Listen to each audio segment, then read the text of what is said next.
आज के हम इस वीडियो में साइंस और कुरान के बारे में बात करेंगे कि किसी भी चीज़ के बारे में साइंस क्या कहती है और कुरान क्या कहता है।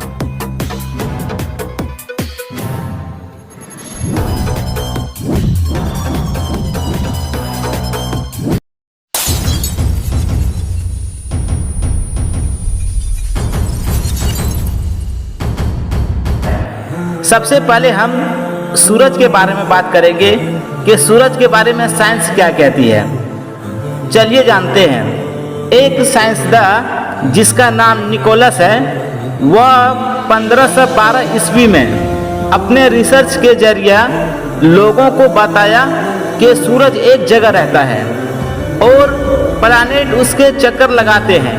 लेकिन आज के साइंसदान ने ये रिसर्च किया है कि सूरज भी अपने गैलेक्सी में आगे बढ़ रहा है।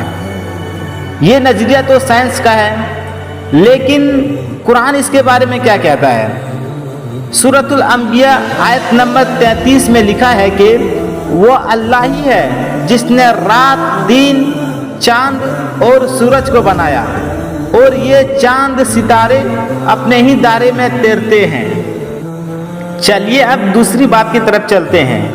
कायनात का फैलना, यानी ये दुनिया फैलती जा रही है। 20 सदी के अजीम साइंसदान स्टीफन हॉकिंस ने ये अपनी किताब the brief history of time में लिखते हैं कि कायनात वक्त के साथ फैलती जा रही है, यानी ये दुनिया फैलती जा रही है। ये साइंसदान का कहना है। लेकिन कुरान इसके बारे में क्या कहता है। सूरतुल ज़ारियात आयत नंबर 47 में लिखा है कि आसमान को हमने अपनी कुदरत से बनाया और बेशक हम उसे फैलाते जा रहे हैं। लेकिन दोस्तों, सोचने वाली बात यहाँ ये है कि स्टीफन हॉकिंस ने ये खोज पहले कुछ सालों में ही की है, लेकिन कुरान ने ये बात हमें 1400 साल पहले ही बता चुका है।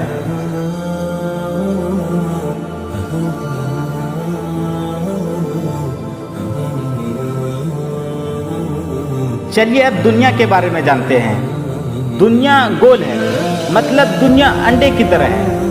पहले लोग ये समझते थे कि दुनिया चपटी है, क्योंकि इतनी रिसर्च हुई नहीं थी और देखने में भी दुनिया चपटी दिखाई देती है।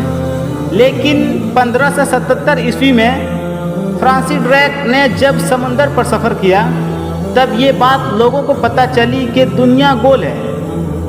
लेकिन ये दुनिया पूरी तरह गोल नहीं है। साइंस ये मानती है कि दुनिया पूरी तरह से गोल नहीं है, बल्कि एक जियोस्फेरिकल शेप की है जो पूरी तरह से गोल नहीं होता। चलिए जानते हैं कि कुरान इसके बारे में क्या कहता है। सूरतुल लुकमान आयत नंबर 29 में लिखा है कि अल्लाह ने रात को आहिस्ते आहिस्ते दिन में तब्दील किया और दिन को आहिस्ते आहिस्ते रात में तब्दील किया। अगर दुनिया चपटी होती तो रात फौरन दिन में बदल जाती और दिन फौरन रात में बदल जाती।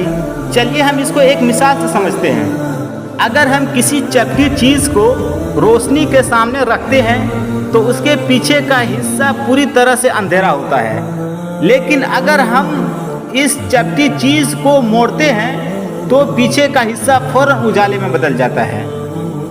कुरान में सूरतुल नाज़ियात आयत नंबर 30 में अल्लाह ने इरशाद फरमाया कि उसके बाद अल्लाह ने ज़मीन को फैलाया और इसमें शब्द आया है दहाहा। इसका माना है अंडा, मतलब दुनिया अंडे की तरह है। ये अंडा कोई आम अंडा नहीं है, बल्कि अरब मुल्कों में एक खास किस्म के शुतुरमुर्ग का एक खास किस्म के अंडे का नाम दहाहा है। चलिए इसको भी एक मिसाल के जरिए समझते हैं।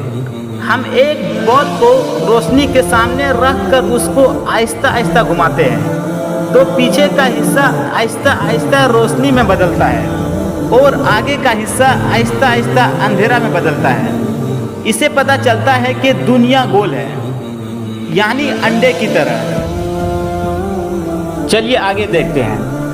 कहते हैं कि आसमान एक धुआं है। साइंस ये कहती है कि जब बिग बैंग हुआ और उस धमाके से जो चीज़ फैली वह धुएं की शक्ल में फैली, मतलब चारों ओर धुआं ही धुआं था। बट कुरान इसके बारे में क्या कहता है।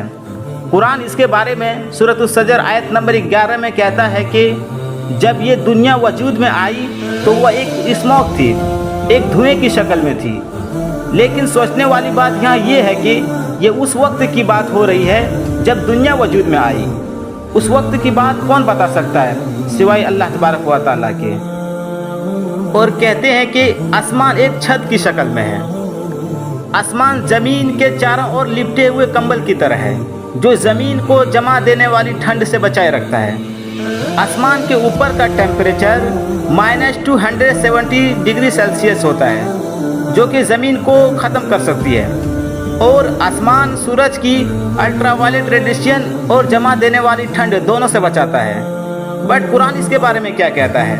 सूरतुल अंबिया आयत नंबर 32 में अल्लाह ताला कहता है, और हमने आसमान को तुम्हारे लिए महफूज छत बनाया, फिर भी लोग इसकी निशानियों से मुंह फेर लेते हैं। चलिए पहाड़ के बारे में जानते हैं कि आखिर ये पहाड़ की ये रियलिटी क्या है।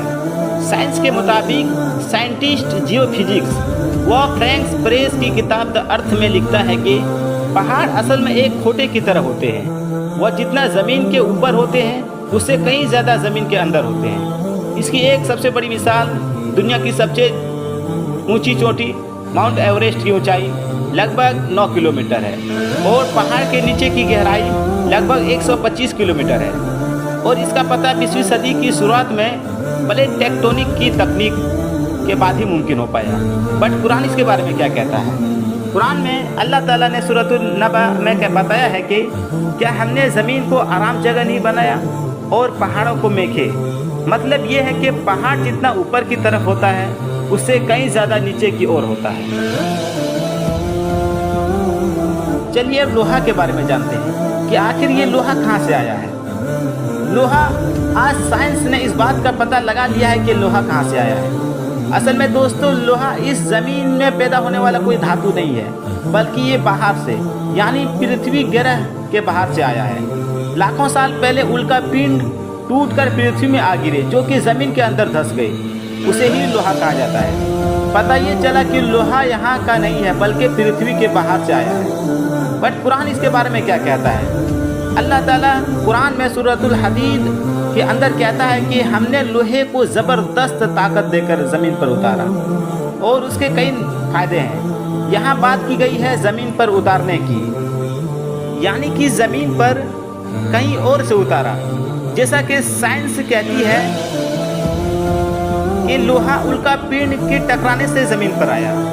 सोचने वाली बात यहाँ ये है कि ये बात कुरान में 1400 साल पहले ही बता दी गई थी। दोस्तों ये कुछ चीज़ें मैंने बताई है, अभी बहुत सी चीज़ें बाकी है और जैसे जैसे साइंस डेवलप करेगा वैसे वैसे हमें कुरान की आयतों की ओर समझ होगी। इसलिए आइंस्टीन कहते हैं कि साइंस बिना धर्म लंगड़ा है और धर्म बिना साइंस अंधा है। इससे हमें ये पता चलता है कि कुछ खोज करने के लिए धर्म ज़रूरी है और धर्म समझने के लिए साइंस ज़रूरी है।